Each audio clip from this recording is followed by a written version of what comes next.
जय हिंद दोस्तों। एक ऐसा देश जिसके पास में खाने को फिलहाल में दाने नहीं है, उसके बाद में भी वो ऐसी हरकतें कर रहा है कि उसको उल्टा जो सामने वाला देश है वो इस तरह से मारे कि वो पूरी तरह बर्बाद हो जाए। हम एक युद्ध से पहले ही जूझ रहे हैं। जो मिडिल ईस्ट क्राइसिस है उसकी वजह से पूरी दुनिया में ऑयल के जो प्राइस है वो $100 पर बैरल तक बढ़ चुके हैं। उसके बाद में भी एक रही सही कसर थोड़ी बहुत दुनिया को जो उम्मीद थी कि रसिया के पास से हम ऑयल बुलवा सकते हैं, उस रसिया के ऊपर यूक्रेन के द्वारा हमला किया गया और रसिया की जो ऑयल रिफाइनरीज है उसको डिस्ट्रॉय कर दिया गया।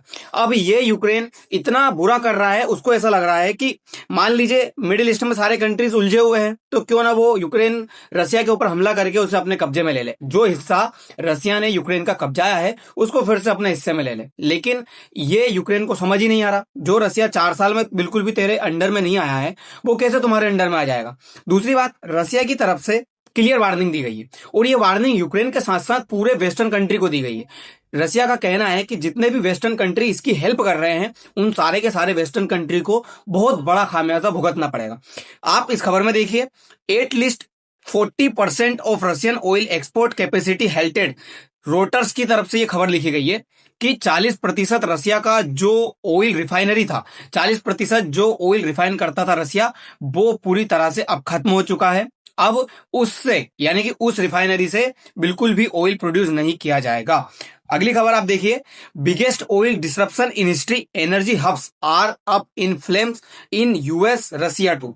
इसकी वजह से पूरी दुनिया के अंदर कितना बड़ा खामियाजा भुगतना पड़ेगा, कितना ज्यादा नुकसान होगा। ना सिर्फ रसिया, अमेरिका के अंदर भी प्रॉब्लम्स क्रिएट होने लगी है। अमेरिका के भी जो भी ऑयल वगैरह टैंकर थे वो जलने लगे। आप ये देखिए किस तरह से ये प्लांट को डिस्ट्रॉय किया गया है रसिया का। ये आप इसमें देखिए, oil and gas refineries and hubs are up in flames not just in Middle East but also in Russia and US. Russia और यूएस दोनों के दोनों इसमें अब आ चुके हैं। यूएस तो चाहता है कि ये युद्ध को अब खत्म किया जाए, तभी तो यूएस जो है अली लारजानी के साथ में मीटिंग करने की कोशिश कर रहा था। लेकिन ये बात इसराइल को बिल्कुल अच्छी नहीं लगी। इसराइल ने जानबूझ के अली लारजानी को मारा ताकि जो हेड है वो सीज फायर को तैयार ही ना हो पाए, हेड के साथ में कोई बात ही ना हो और ये युद्ध जो है विराम की तरफ बिल्कुल भी ना जाए, क्योंकि जो इसराइल है वो बिल्कुल पूरी तरह से इसको बर्बाद करना चाहता है ईरान को।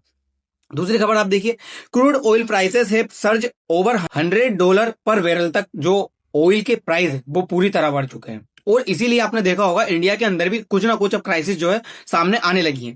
With the energy infrastructure in the Middle East likely to take years to be revolve, the world could be set for the biggest oil disruption in history. मतलब अनुमान तो ये लगाया जा रहा है कि अब तक का इतिहास का सबसे बड़ा क्राइसिस आ जाएगा ऑयल का। अब अगर इसी तरह से चलता रहा तो प्रॉब्लम तो क्रिएट होगी, लेकिन रसिया को जो भी ये नुकसान दिया गया है उसके बाद में रसिया चुप बैठने वाला नहीं था। रसिया की तरफ से ये जो रिपोर्ट से यूएस की इंटेलिजेंस वगैरह है वो ये तक कह रही है कि रसिया कहीं ना कहीं जो ड्रोन, इंटेलिजेंट और जो भी चीजें हैं वो ईरान को मुहैया करा रहा है, जिसकी वजह से ईरान इतना ज्यादा नुकसान इजराइल और अमेरिका को पहुंचा रहा है, साथ साथ ही जो मिडिल ईस्ट कंट्री है उनको नुकसान पहुंचा रहा है। आप इसमें सब में देख सकते हैं, is Russia secretly sending drones to Iran amid war, US की तरफ से बताया जा रहा है। साथ ही Russia sending drone to Iran, western intelligence. आप सोचिए, अगर रसिया कहीं ना कहीं इस युद्ध में इन्वॉल्व हो गया ईरान की तरफ तो फिर ईरान को हराना तो बहुत मुश्किल है ना। रसिया के पास में पहले से ही इतने ज्यादा न्यूक्लियर वेपन्स रखे हुए हैं। अगर मान लीजिए हेल्प के लिए वो आ गया, जिस तरह से भारत और पाकिस्तान 1971 में वॉर हुआ था, जब पाकिस्तान की हेल्प करने के लिए यूएस आया था अपना 7वां बेड़ा लेकर के, तब भारत की हेल्प करने के लिए रसिया आया था अपना 40वां बेड़ा लेकर के। तो इसी तरह से कहीं ना कहीं हेल्प करने के लिए यदि मान लीजिए रसिया पहुंच जाता है ईरान के पास में, तो फिर तो अमेरिका को घुटने टेकने ही पड़ेंगे। अमेरिका को ये चीज डर लगनी चाहिए कि अगर रसिया उसके साथ में खड़ा हुआ है तो क्यों ना इस युद्ध को पीछे लेकर के जाए। अगर ये पीछे नहीं लेकर के जाएगा तो जो डर है वर्ल्ड वार 3 का वो कहीं ना कहीं स्टार्ट हो जाएगा। अगर सारे के सारे कंट्री इसी तरह से उलझते रहेंगे, उधर नॉर्थ कोरिया जो है जापान और साउथ अफ्रीका के ऊपर से मिसाइल उड़ा दे रहा है, इधर चाइना ईरान की तरफ आकर के खड़ा हो रहा है, ईरान की तरफ आकर के खड़ा हो रहा है, ईरान के लिए बोल रहा है कि ये जो युद्ध है इसमें ईरान को बेनिफिट दो, अगर ईरान के साथ में नुकसान होगा तो हम ईरान के साथ में खड़े हुए हैं। उधर रसिया अंदर ही अंदर इसकी मदद कर रहा है, चाहे ड्रोन के माध्यम से चाहे इंटेलिजेंस के माध्यम से। सारे के सारे कंट्री तो इन्वॉल्व हो चुके हैं, पूरा मिडिल ईस्ट इसमें इन्वॉल्व है। तो ये वर्ल्ड वार होने में टाइम थोड़ी ना लगेगा। अगर कोई एक कंट्री रिटेलिएट करने लगा, अगर कोई एक कंट्री एक्स्ट्रा आकर के खड़ा हो गया, मान लीजिए रसिया इसके साथ में आकर के खड़ा हो गया, तो प्रॉब्लम तो क्रिएट होनी ही होनी है। दूसरी तरफ यूक्रेन के द्वारा जो जो रसिया की प्लांट उड़ाए गए हैं उनमें आप ये 3 प्लांट देख सकते हैं, प्रिमोर्स्क, यूएसटी लू और साथ ही नोवोरिस्क। ये जो 3 प्लांट है ये पूरी तरह से यूक्रेन के द्वारा बर्बाद कर दिए गए। ये दुनिया का 40% जो ऑयल रसिया का है, टोटल जो रसिया बेचता है उसका 40% तक यहीं से रिफाइन किया जाता था। अब इनको बर्बाद कर दिया। भारत इनके पास में तो अपना जरूरत का जो ऑयल है वो बुलवाता था। अब अपना ऑयल भारत बुलवाएगा कैसे? इधर मिडिल ईस्ट में हॉर्मुज स्ट्रेट में प्रॉब्लम चल रही है, हॉर्मुज स्ट्रेट से ऑयल आ नहीं पा रहा है, गैस आ नहीं पा रही है। दूसरी तरफ रहा खा कसर जो रसिया की थी, रसिया के पास से उम्मीद थी कि रसिया से बुलवाया जा सकता है, अब रसिया के पास से भी नहीं बुलवाया जा सकेगा क्योंकि रसिया का भी ऑयल का जो सिस्टम है पूरा डिस्ट्रॉय कर दिया गया है। थोड़े दिन पहले जैसे ही रूस और यूक्रेन वॉर शुरू हुआ था, यूक्रेन के द्वारा ये दुर्जवा जो पाइपलाइन है, गैस पाइपलाइन जो कि यूरोप की ओर तरफ जा रही है, ये आप देख सकते हो, इसको डिस्ट्रॉय कर दिया गया था। अब ये यूरोप के लिए ही घातक था। जब इसको डिस्ट्रॉय किया गया तो देखिए आप, ये डिस्ट्रॉय करने से पहले इन लोगों ने क्या किया कि पहले तो इन्होंने सोचा, अमेरिका ने कहा इनसे, यूरोपियन से, कि आप रसिया के साथ में व्यापार करना पूरा बंद कर दीजिए, रसिया के ऊपर जो सैंक्शंस लगाए गए हैं उसको रोकी और रसिया का कोई भी माल अपने पोर्ट पे मत आने दीजिए। तो इन्होंने यही किया, oil gas expand as EU nations start banning Russian ship from ports. उनके द्वारा अपने पोर्ट के ऊपर जो भी रसिया के जहाज आया करते थे वो पूरी तरह से बैन किए गए, रोक दिए गए और कह दिया गया कि रसिया के अब कोई भी जहाज यूरोप के पोर्ट पर नहीं आएंगे। तो रसिया ने अपने जहाज भेजा नहीं। फिर आगे चल करके क्या हुआ, जब टाइम बदला, थोड़े दिन बाद में यूक्रेन के द्वारा जो दुर्जवा पाइपलाइन है उसके ऊपर हमला कर दिया गया। अब जब इस पाइपलाइन को डिस्ट्रॉय किया गया तब यूरोपियंस को समझ में आया कि ये तो एनर्जी हब है पूरी तरह से यूरोप का। अगर यूरोप के अंदर यहां से एनर्जी नहीं आएगी तो यूरोप तो बर्बाद हो जाएगा। हंगरी और स्लोवाकिया जो है बहुत ज्यादा गुस्सा हुआ और ये कि ये दोनों के दोनों और साथ ही जितने भी यूरोपियन कंट्रीज है ये यूएस गए, ट्रंप से कहा कि ये जो जो चीजें यूक्रेन के द्वारा की गई ये कितनी गलत कर दी गई। यूक्रेन को ट्रंप के द्वारा काफी ज्यादा खड़ी खोटी सुनाई गई, आपने एक तस्वीर भी देखी होगी। उसके बाद में टाइम बदला। अब प्रॉब्लम क्या है कि जो यूरोप है वो यूरोप पड़ता है ऊपर वाले हिस्से में, यानी कि नॉर्थ के साइड। अब नॉर्थ वाले हिस्से में पड़ता है, ये अपने भारत से कर्क रेखा गुजरती है, कर्क रेखा से काफी ज्यादा ऊपर है, इस एरिया में ठंड ज्यादा लगती होगी।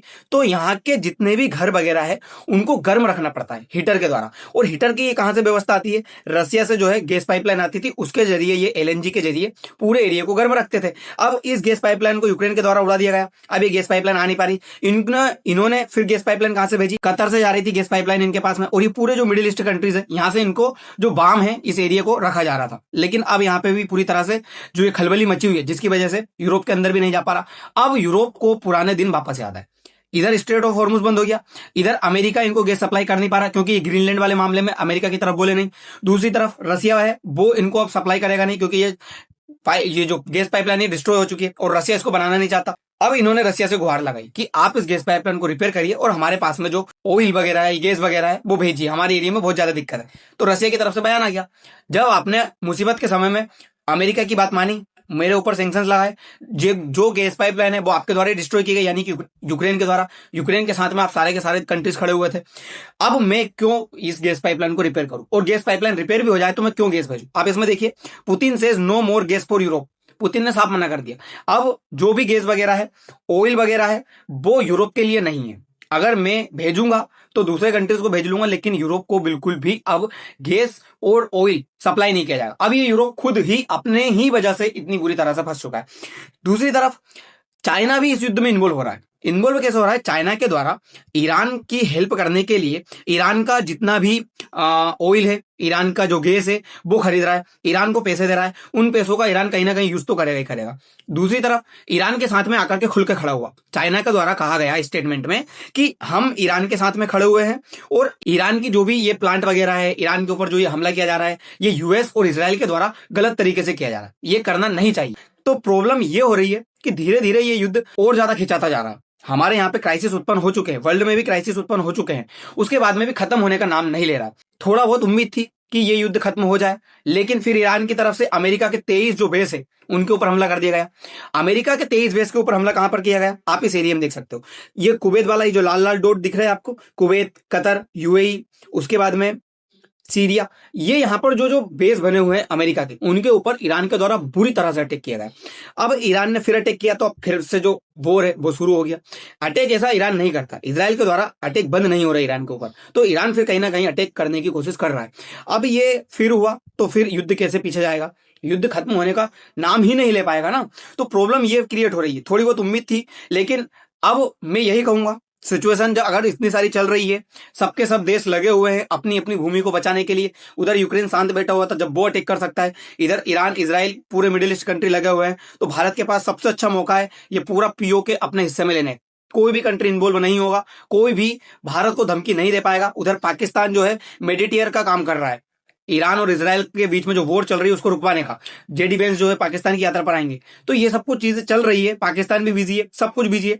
आप पीओके ले लीजिए, तो पीओके लेने का ये सबसे बेहतरीन टाइम है, और कोई भी कंट्री भारत के खिलाफ नहीं बोलेगा। यूएन तो बिल्कुल बोल ही नहीं पाएगा, यूएन तो पूरी तरह से चुप है। यूएन का तो अस्तित्व भी खत्म हो चुका है। यूएन तो कुछ मतलब समझ ही नहीं आ रहा है कि यूएन नाम की कोई संस्था है दुनिया में या नहीं है, जो युद्ध नहीं होने देगी, जिसके लिए बनाई गई थी।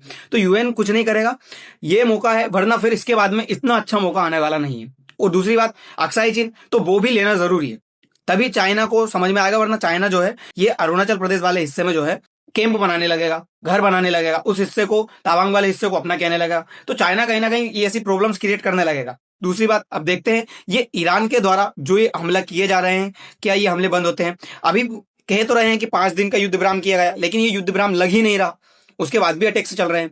तो युद्ध विराम अगर नहीं होगा तो दुनिया के अंदर क्राइसिस बहुत ज्यादा आने वाली है। अभी तो कुछ भी नहीं, ये ऑयल और गैस की जो सप्लाई है वो पूरी तरह से बाधित हो जाएगी, और अगर बाधित हो गई तो बहुत बड़ी प्रॉब्लम क्रिएट हो जाएगी, खास करके इंडिया के अंदर। तो हमें सतर्क रहना होगा, संभल के रहना होगा, और जरूरत हो उतना ही जो वाहन है वो यूज करना पड़ेगा। वरना ये ऑयल और गैस जो हमारे यहाँ पे चल रही है वो कहीं ना कहीं किसी दिन बंद हो जाएगी। अगर ये युद्ध जल्द से जल्द खत्म हो जाता है तो बहुत अच्छी बात है, वरना फिर देखते हैं। तो दोस्तों फिलहाल के लिए इतना ही, मिलते हैं अगली वीडियो में। धन्यवाद।